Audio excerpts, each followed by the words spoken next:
Hello everyone and welcome back to the final segment of the day here on the GSMC Fantasy Sports Podcast, brought to you as always by the GSMC Sports Network. And for our final segment of the day, I would like to take a little bit of a respite from NFL talk and switch to the world of college football, looking ahead to Week 4.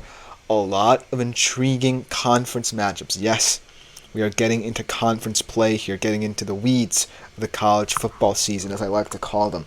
A lot of intriguing games, especially for teams playing each other for the first time in these different conferences. As conference realignment has changed the landscape of college football, we're now getting matchups that we never thought could happen again, and they're all intriguing. So without further ado, let's look at some of the best college football games for Week 4, starting off with a West Coast trip. USC-Michigan. USC 2.5 point favorites. The money line is minus 137. Michigan's plus 112. And here's the thing about this game. It's definitely lost a lot of luster. Now, if you look at the Michigan side of things, right? If you look at all the turmoil that has happened with this program, the turnover that's happened with this program, you're thinking that there's not much hope left from that championship season last year. But they still have a lot of talent. It's just that they don't know how to use it, at least on the offensive side of the ball. They still have Donovan Edwards. They still have Khalil Mullings. They still have Colston Loveland, who's an all-world tight end right now in college football. And it's just that the offensive production hasn't been there because they haven't had a solid QB to rely upon. Well, they believe they found him because they switched from Davis Warren to who everyone thought would presumptively start the season, Alex Orji. Now, what I like about Alex Orji is that he is one of those players who has kind of been kept a secret to the college football world. He's played a couple snaps in the Jason McCarthy era where he's just running the football. He's played a couple snaps this season where he's running the football as well. But you haven't really seen him take command of this offense fully. And so that's going to be the intriguing storyline for Michigan in this game. If Alex Orji is the answer, what's this game plan going to look like for the Wolverines? Then I transition to the USC Trojans. And they look very, very impressive through 2 weeks here. They got a very good win against LSU. They got a shutout against Utah State. And they're playing some of the best football in the Lincoln Riley. But it might not even be Lincoln Riley's doing.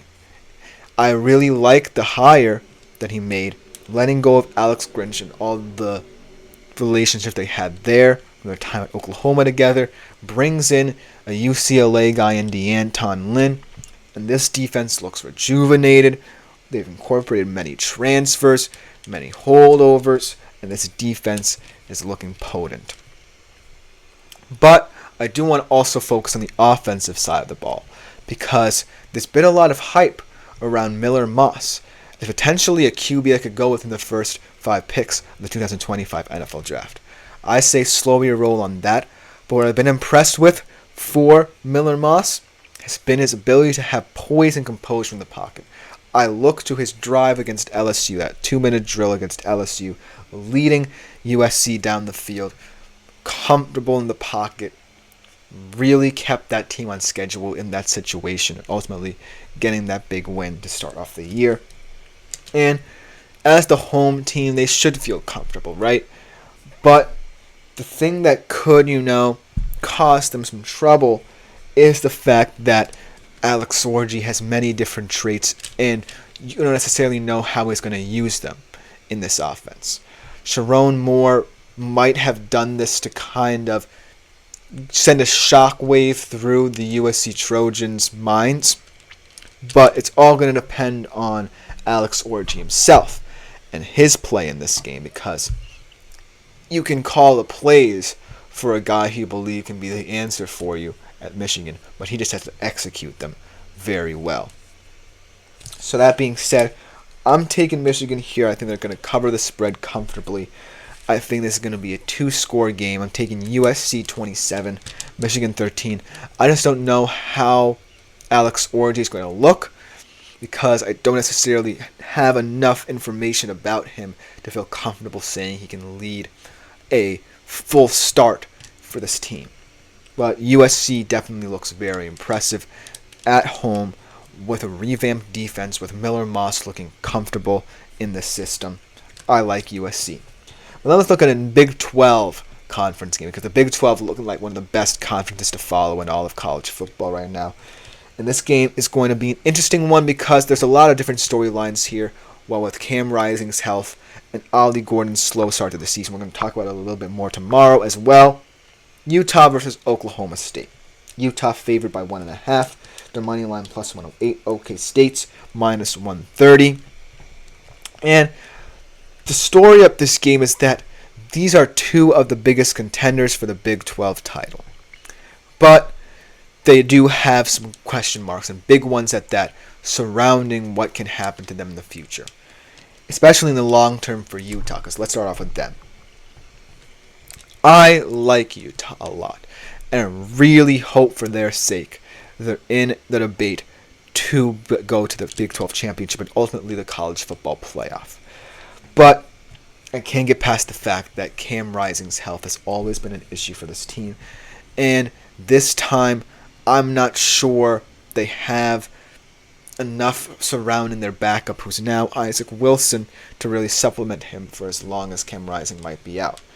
I'm not as concerned about his hand injury as I was about his injury last year or many years before, but it is something to monitor because now that we're in the thick of conference play, they're going to have to get some nice wins in conference, especially against an OK State team that believes in itself and that believes that they can get Ollie Gordon II going again in this game. But if it's Isaac Wilson starting and not Cam Rising, then I have a lot of trepidation for how this game is going to go for Utah.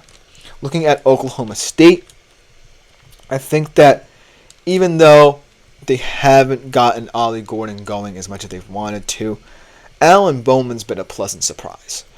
And not for nothing, even though he's one of the most experienced QBs in college football right now, he hasn't been the most impressive, right? He's been around the Big 12 a lot, bumped around many different teams, finally finds its home at OK State in his 7th year playing college football.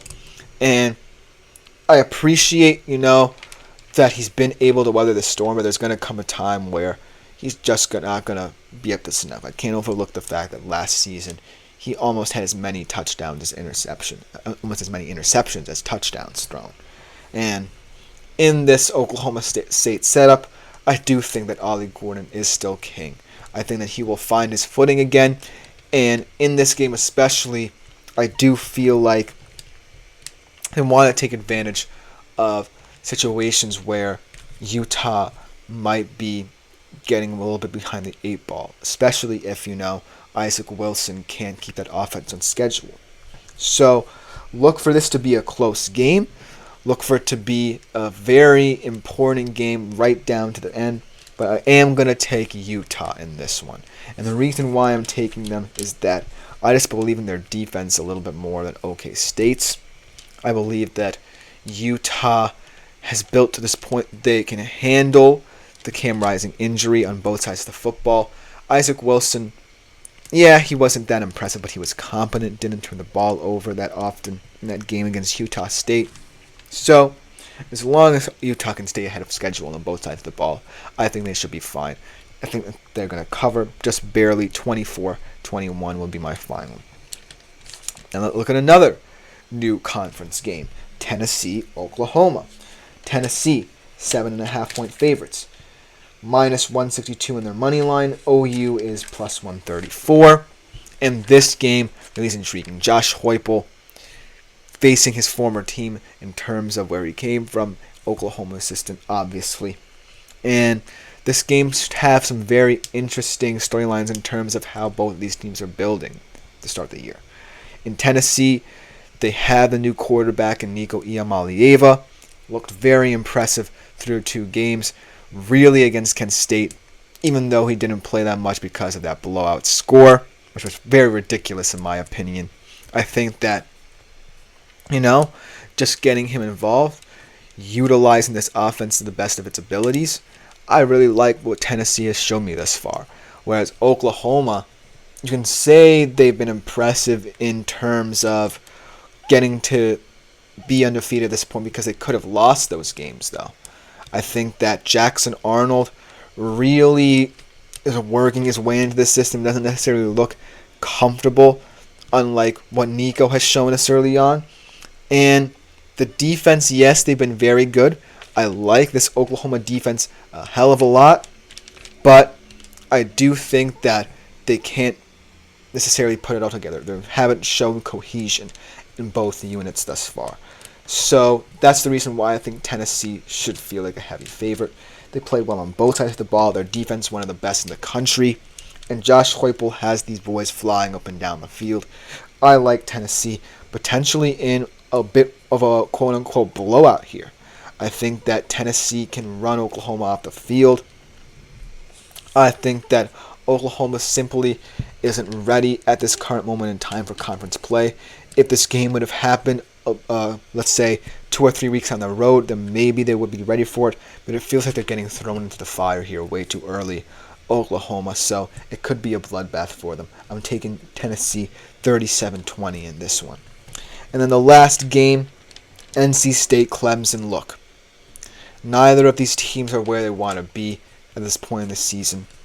I think that Clemson, has shocked their system in that first game against Georgia. They had a nice bounce back against Appalachian State.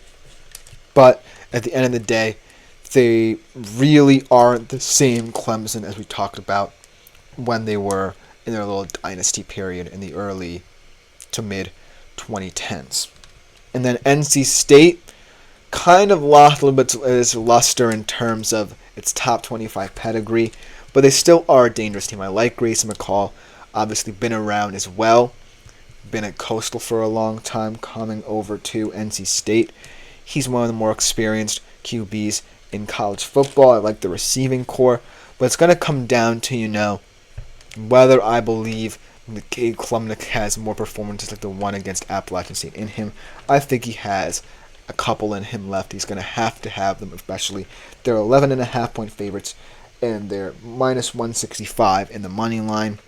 So I'd say that they can potentially win this game and win it big. I'm going to take them, say, 20-10 in this game. I don't think it's going to be high scoring.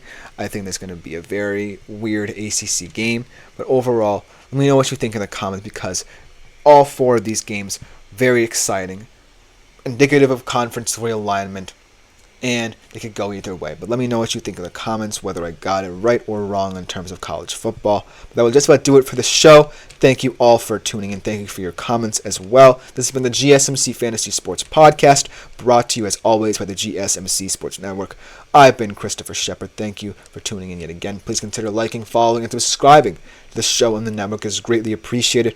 Keep on using the Super Chat, Super Thanks, and Super Stickers features. Make yourselves available to them as always to grow the show, interact with the show even more.